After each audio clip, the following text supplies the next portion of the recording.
नमस्कार दोस्तों, स्वागत है आप सभी का हमारे YouTube channel online study circle पर।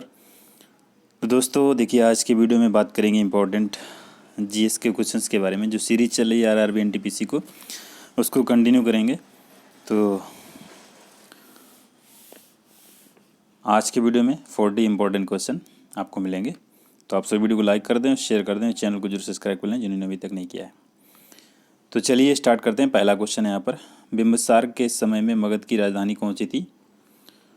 तो बिंबिसार का जो समय था उसके समय राजधानी थी राजगृह। ठीक है, बिंबिसार जो था वो हर एक वंश का संस्थापक था। आपको याद कर लेना है इसको। ठीक है, हर एक वंश का संस्थापक अगर पूछा जाए तो बिंबिसार था। और इसने अपनी राजधानी, इसकी राजधानी उस समय मगध की राजधानी राजगृह थी। ठीक है, जिसको गिरि व्रज के नाम से भी जाना जाता था। तो इतनी चीज़ यहाँ पे याद रखनी है आपको। हर एक वंश का संस्थापक था बिंबिसार। अगला क्वेश्चन है, मगध का कौन सा शासक बुद्ध का समकालीन था? तो मगध का कौन सा शासक था जो बुद्ध का समकालीन था? तो बुद्ध के समकालीन था वो बिंबिसार था। ठीक है, बिंबिसार मगध में हरेक वंश का प्रथम शासक था। इसने हरेक वंश की स्थापना की थी और ये महात्मा बुद्ध का समकालीन था।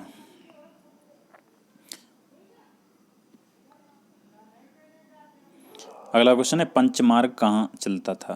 ठीक है, पंचमार्ग कहाँ चलता था? तो ये चलता था मौर्य काल में। राइट आंसर ऑप्शन सी यहाँ पर सही हो जाएगा। पंचमार्ग के सिक्के थे। ठीक है, पंचमार्ग के सिक्के, तो ये मौर्य काल में चलते थे, 6ठी शताब्दी में चलते थे। सिक्कों के अध्ययन को क्या कहते हैं? तो सिक्कों के अध्ययन को क्या कहते हैं? न्यूमिस्मेटिक्स कहते हैं। ठीक है, तो राइट आंसर इसमें सी सही हो जाएगा यहाँ पर। और एपिग्राफी जो होता है वो ये अभिलेखों का अध्ययन कहलाता है। आर्कियोलॉजी जो होता है वो हमारा पुरातत्व अध्ययन कहलाता है। और हिस्टोग्राफी है, ये इतिहास के विषय से संबंधित है। ठीक है, हिस्टोग्राफी किसी विशेष विषय के इतिहास से, सारांश से संबंधित है ये। अगला क्वेश्चन है, शिशुनाग ने अपनी राजधानी कहाँ बनाई थी? शिशुनाग ने अपनी राजधानी कहाँ बनाई थी? तो इसने बनाई थी वैशाली में। शिशुनाग ने अवंती और वत्सराज को जीतकर मगध साम्राज्य में शामिल किया था। इसके बाद इसने अपनी राजधानी वैशाली को अपनी राजधानी बनाया था।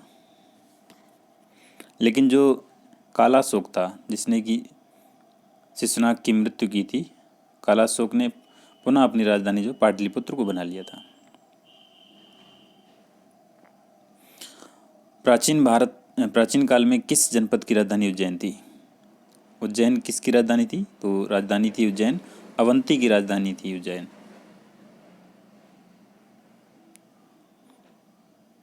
ये आपको याद रखना है।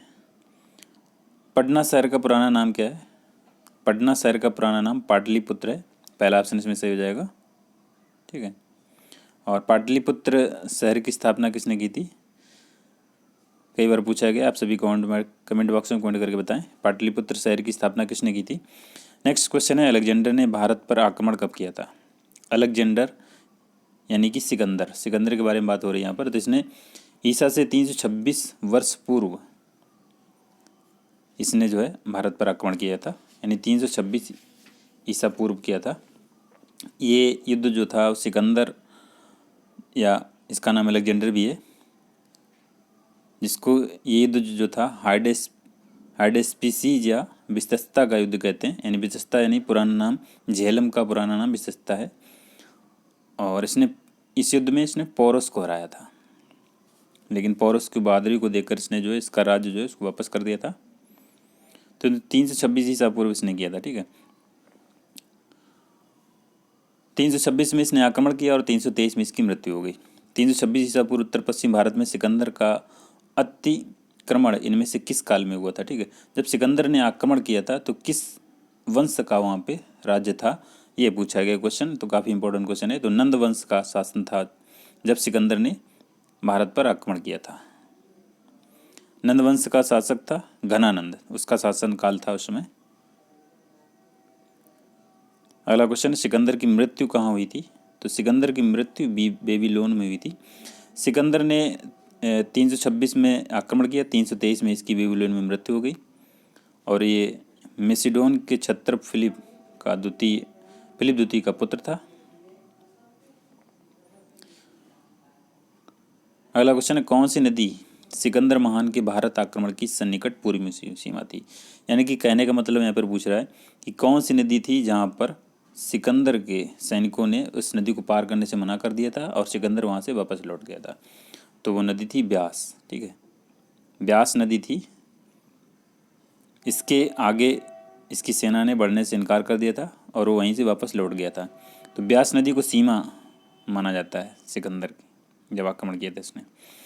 अगला क्वेश्चन, किस यूनानी इतिहासकार को इतिहास का जनक कहा जाता है? इतिहास का जनक कहा जाता है हेरोडोटस को। ठीक है, ऑप्शन बी यहाँ पर सही हो जाएगा। इन्होंने 5वीं शताब्दी ईसा पूर्व में हिस्टोरिका नामक पुस्तक की रचना की थी हेरोडोटस ने। अगला क्वेश्चन है, भारत का प्रथम साम्राज्य निर्माता कौन सा वंश था? कौन सा वंश था जो भारत का प्रथम साम्राज्य निर्माता था? साम्राज्य निर्माता मौर्य वंश था। ठीक है, मौर्य वंश का शासक चंद्रगुप्त मौर्य ने घनानंद को पराजित करके मौर्य वंश की स्थापना की थी। और अगर सबसे पुराना वंश पूछा जाता है तो नंद वंश है। ठीक है, सबसे पहले नंद वंश, उसके बाद मौर्य वंश आता है। अगला क्वेश्चन है, इनमें में से कौन भारत नहीं आया था? मेगस्थनीज आया था, भारत में आया था। ठीक है, ये सेल्यूकस निकेटर का ये राजदूत था। चंद्रगुप्त मौर्य के शासनकाल में भारत आया था। कोलंबस ने भारत की खोज की थी, ये 1498 ईस्वी में भारत की खोज की थी इसने। ये कालीकट केरल के तट पर आया था ये कोलंबस। ठीक है, सॉरी,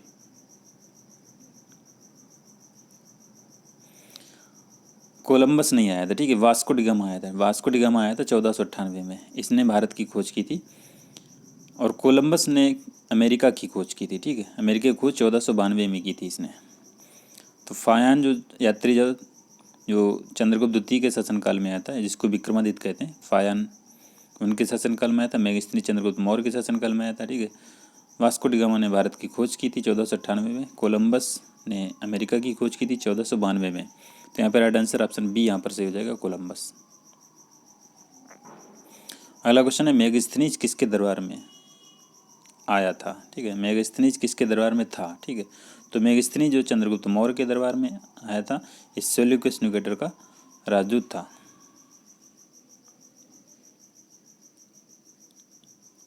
अगला क्वेश्चन है, मेगस्थनीज द्वारा रचित किस ग्रंथ से भारत के मौर्यकालीन इतिहास का पता चलता है? तो मेगस्थनीज ने इंडिका नामक पुस्तक की रचना की थी और इसने मौर्यकालीन इतिहास पर इसमें प्रकाश डालता है। ठीक है,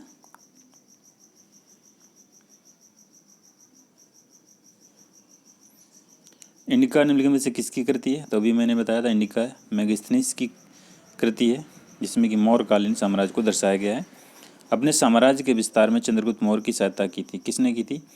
तो चाणक्य ने की थी। चाणक्य चंद्रगुप्त मौर्य के प्रधानमंत्री हुआ करते थे। राइट आंसर ऑप्शन सी यहाँ पर से हो जाएगा। देखिए ऑप्शन ऊपर नीचे हैं, लेकिन ठीक है, इनको देखना है आपको। प्राचीन भारत का वह प्रसिद्ध शासक जिसने अपने जीवन के अंतिम दिनों में जैन धर्म अपनाया था। तो जीवन के अंतिम दिनों में जिसने जैन धर्म अपनाया था वो कौन था? तो वो थे चंद्रगुप्त मौर्य। ठीक है, चंद्रगुप्त मौर्य ने जैन धर्म अपना लिया था अंतिम दिनों में। ठीक है, और इन्होंने सल्लेखना पद्धति से श्रवणबेलगोला में अपने प्राण की त्याग किया था। जो जैनियों का पद्धति है सल्लेखना, ठीक है, उसके द्वारा। और चंद्रगुप्त मौर्य ने जैन दीक्षा किससे ली थी? भद्रबाहु से ली थी, ये भी याद रखना है आपको। चाणक्य किसका प्रधानमंत्री था? चाणक्य था चंद्रगुप्त मौर्य का, अभी मैंने बताया था आपको। चाणक्य को निम्न नाम से जाना जाता है, समुद्रगुप्त, विष्णुगुप्त, इनमें से कोई नहीं, चित्रगुप्त। ठीक है, तो विष्णुगुप्त होगा। विष्णुगुप्त, कौटिल्य, चाणक्य, इन नामों से इनको जाना था। ठीक है, इन्होंने जो है अर्थशास्त्र नामक एक ग्रंथ की रचना की थी, जो राज शासन के ऊपर अर्थशास्त्र नामक ग्रंथ की रचना की थी।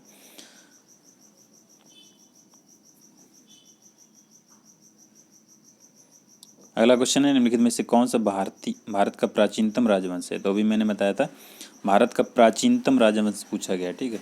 प्राचीनतम जहाँ पे बात आएगी तो वहाँ पे मौर्य वंश पर हम लगाएंगे, ठीक है। भारत का प्राचीनतम राजवंश है, इसकी स्थापना चंद्रगुप्त मौर्य ने की थी।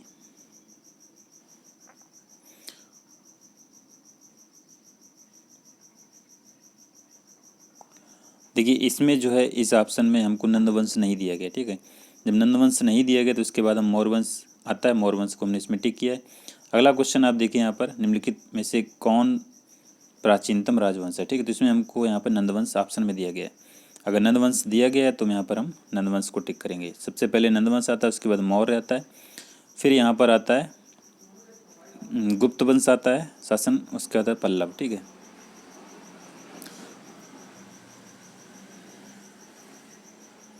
अशोक ने बौद्ध धर्म के प्रचार के लिए विदेश में किसको भेजा था? तो अशोक ने अपनी पुत्री, ठीक है, अपने पुत्र और पुत्री को भेजा था श्रीलंका, ठीक है। तो यहाँ पे संघमित्रा यहाँ पे राइट आंसर हो जाएगा। अशोक बौद्ध धर्म का समर्थक था, ठीक है, और इसने बौद्ध धर्म के प्रचार प्रसार के लिए अपने पुत्र महेंद्र और पुत्री संघमित्रा को श्रीलंका भेजा था। पुराना नाम श्रीलंका का सिलोन है, ठीक है, वहाँ पर भेजा था। अशोक किस वंश से संबंधित हैं? अशोक मौर्य वंश से संबंधित हैं। ये चंद्रगुप्त मौर्य के पौत्र तथा बिंदुसार के पुत्र हैं, ठीक है। देखिए चंद्रगुप्त मौर्य के पुत्र हुआ था बिंदुसार, बिंदुसार के पुत्र हुए अशोक। तो अशोक किसके पुत्र हुए हैं? ये बिंदुसार के पुत्र हुए हैं, ठीक है। ब्राह्मी लिपि को किसने स्पष्ट किया था? अशोक के शिलालेखों में ब्राह्मी लिपि का प्रयोग किया गया है। तो ब्राह्मी लिपि जो है जेम्स प्रिंसेप ने सबसे पहली बार पढ़ी थी, ठीक है, 1837 में। अशोक के अभिलेख को सर्वप्रथम किसने पढ़ा था? तो जेम्स प्रिंसेप ने पढ़ा था 1837 में।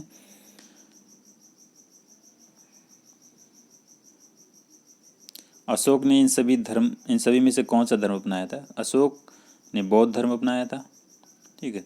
अशोक बौद्ध धर्म के मतान्वयी थे और चंद्रगुप्त मौर्य किसके? जैन धर्म के थे, ठीक, दोनों को याद रखना है। अपने अभिलेखों में प्रायः जिस नाम से अशोक संदर्भित हैं वो क्या नाम है उनका? तो अपने अभिलेखों में उनको प्रियदर्शी के नाम से वर्णन मिलता है उनके अभिलेखों में, ठीक है, प्रियदर्शी। देव नाम प्रियदर्शी कहा गया है, जिसका मतलब होता है देवताओं का प्रिय राजा। अगला क्वेश्चन है, सम्राट अशोक पर कलिंग युद्ध के प्रभाव को निम्न पर देखा जा सकता है, ठीक है। तो कलिंग युद्ध का प्रभाव किस पर देखा जा सकता है? ये चट्टान आलेख पर देखा जा सकता है। अशोक के 13वें शिलालेख में कई बार पूछा गया कि कलिंग युद्ध का वर्णन किस में मिलता है? तो 13वें शिलालेख में कलिंग युद्ध तथा उसके परिणामों के विषय में विस्तृत जानकारी मिलती है। कलिंग युद्ध इतना भयानक हुआ था, इतना हृदय विदारक था कि इसके हिंसा और नरसंहार को देखकर अशोक का हृदय पिघल गया था। अशोक ने सदैव के लिए युद्ध नीति को परित्याग कर दिया था और धम्म विजय नीति को अपनाकर श्री गणेश किया था। यहीं से उन्होंने बौद्ध धर्म को अपनाया था। अगला क्वेश्चन है, किस स्थान के निकट प्रसिद्ध कलिंग युद्ध लड़ा गया था? तो किस स्थान के निकट लड़ा गया था कलिंग युद्ध? ये लड़ा गया था धौली के निकट, ठीक है। ये धौली नामक स्थान ये पड़ता है उड़ीसा में, ठीक, उड़ीसा राज्य में पड़ता है। तो यहाँ पे लड़ा गया था ये। अगला क्वेश्चन, सारनाथ में किस सम्राट का स्तंभ है? सारनाथ में अशोक का शिलालेख यानी स्तंभ है सारनाथ में। भगवान बुद्ध से संबंधित स्थानों पर सम्राट अशोक द्वारा स्तंभ एवं शिलालेख बनवाए गए थे। भारत का राज चिन्ह है सारनाथ स्थित अशोक के स्तंभ की अनुकृति है। इसका निर्माण जो अशोक ने करवाया था। सारनाथ का लायन कैपिटल किस शासक से संबंधित है? सारनाथ का लायन कैपिटल अशोक से संबंधित है। 33 का यहाँ पर बी ऑप्शन सही हो जाएगा। अशोक ने अपने शिलालेखों में अपने समकालीन दक्षिण के किस राज्य का उल्लेख नहीं किया था? तो किस राज्य का उन्होंने उल्लेख नहीं किया है? उन्होंने कुषाण का उल्लेख नहीं किया है। उनके शिलालेखों में चोल, पांड्य, केरल पुत्र, इन सब का वर्णन मिलता है, लेकिन कुषाण का उल्लेख नहीं मिलता है। मौर्य साम्राज्य में प्रचलित मुद्रा का नाम क्या था? मौर्य साम्राज्य में मुद्रा जो प्रचलित थी उसका नाम था पण। ठीक है, ये सिक्के सोने, चांदी और तांबे के बने होते थे। इन सिक्कों को निष्क और सुवर्ण भी कहा जाता था। चांदी के सिक्कों को कसारपण या धरण कहा जाता था। तांबे के सिक्कों को मासक कहा जाता था। ठीक है, और जो कांकड़ी था, ठीक है, ये भी तांबे का बना हुआ छोटा सिक्का हुआ करता था। निम्नांकित में से कौन मौर्य वंश का शासक नहीं है? अजातशत्रु, अशोक, चंद्रगुप्त मौर्य, बिंबिसार। मौर्य वंश का शासक कौन सा नहीं है, इसमें पूछा गया है। तो 36 का राइट आंसर हो जाएगा अजातशत्रु। ठीक है, अजातशत्रु जो था ये हमारा बिंबिसार का पुत्र था। बिंबिसार जो था हरेक वंश का संस्थापक था, यानी अजातशत्रु किसका हो गया? हरेक वंश से संबंधित हो गया। और प्रथम बौद्ध संगीति जो अजातशत्रु के शासनकाल में हुई थी, राजगृह में। निम्नलिखित में से अशोक का उत्तराधिकारी कौन था? अशोक का उत्तराधिकारी कौन सा था, ये पूछा गया। अशोक का उत्तराधिकारी कुणाल हुआ है, उनका पुत्र कुणाल। मौर्य वंश का अंतिम राजा कौन था? मौर्य वंश के अंतिम राजा थे बृहद्रथ। बृहद्रथ की हत्या जो है पुष्यमित्र शुंग ने की थी, जो इसका सेनापति था। और पुष्यमित्र शुंग ने बृहद्रथ की हत्या करके शुंग वंश की स्थापना की थी 185 ईसा पूर्व में।